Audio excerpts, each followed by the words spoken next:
On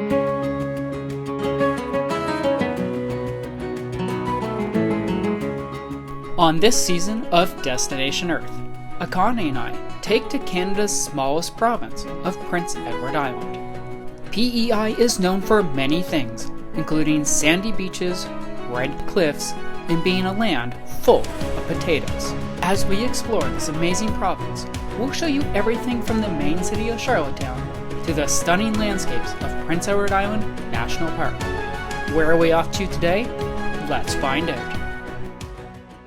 Well, we're going to be continuing our hiking adventures here in Cavendish, which is the westernmost part of Prince Edward Island National Park, and we're going to be hiking the Homestead Trail today. So this one can be broken down into two different trails.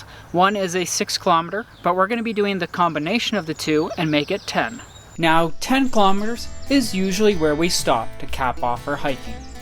In this instance, all 10K were covered in a single trail, but most of the time, it consists of several shorter trails done throughout the day.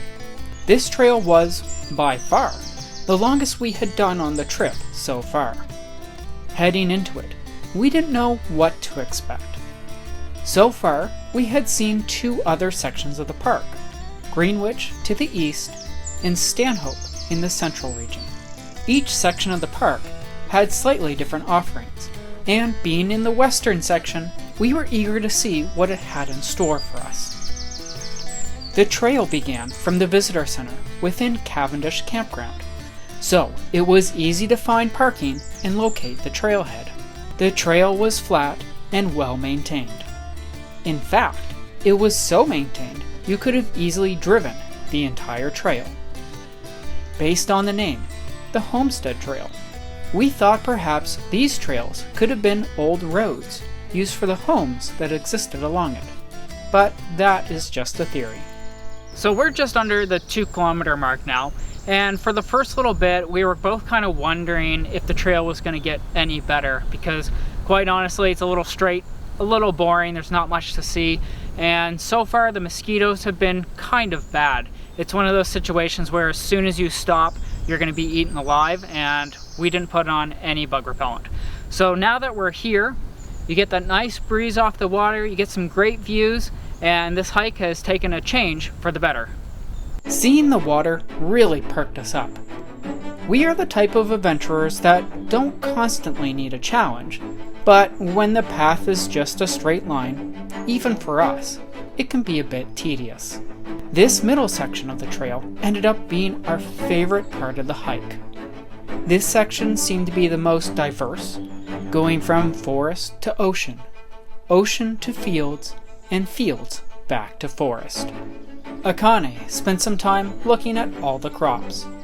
Unlike me, she can typically look at a leaf and tell you exactly what is being grown. It's something I find impressive.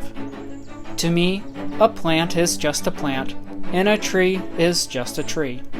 The reality is, I should know more of what it is, as I was in both Scouts and plant biology in university. But I guess the interest just wasn't there.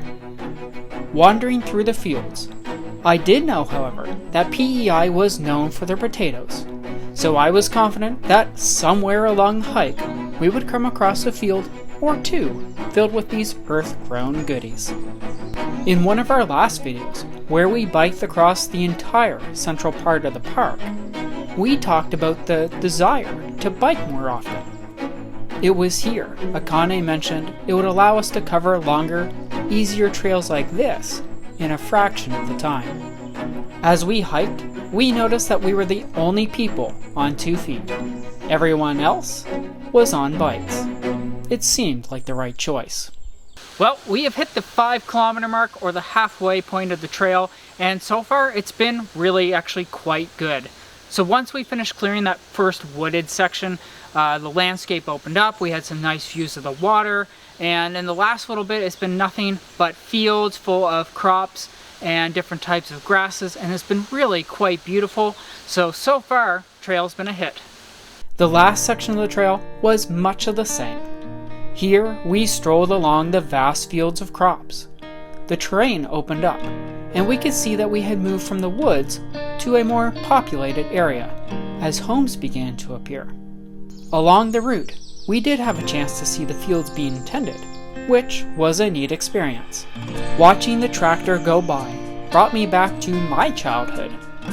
I myself grew up in the countryside. We lived on a hobby farm where we raised chickens, rabbits, and other small animals. Beyond this, we also had a family garden where we grew potatoes, corn, carrots, and other vegetables. One of my jobs was to help my father plow the field. We had one of those old school plows that you would have typically seen being pulled behind a horse. Instead, we pulled it behind a tractor. And guess who got the drive? Me, of course. One of the last places we passed before heading back is a location we'll visit again, Cavendish Beach.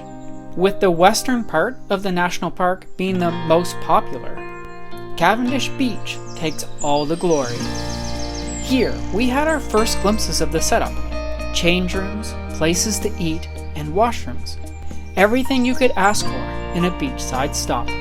We were looking forward to visiting this trail and location tomorrow, and we hope to see you follow along to check that place out as well. Winding down, we looped through the fields once again. With the trail coming to a close, we could see the visitor center in the distance, and our hike for the day coming to an end. So we're back at the visitor center and we have completed our 10K. So as we went, we asked ourselves, is it worth adding on the extra 4 kilometers to the hike?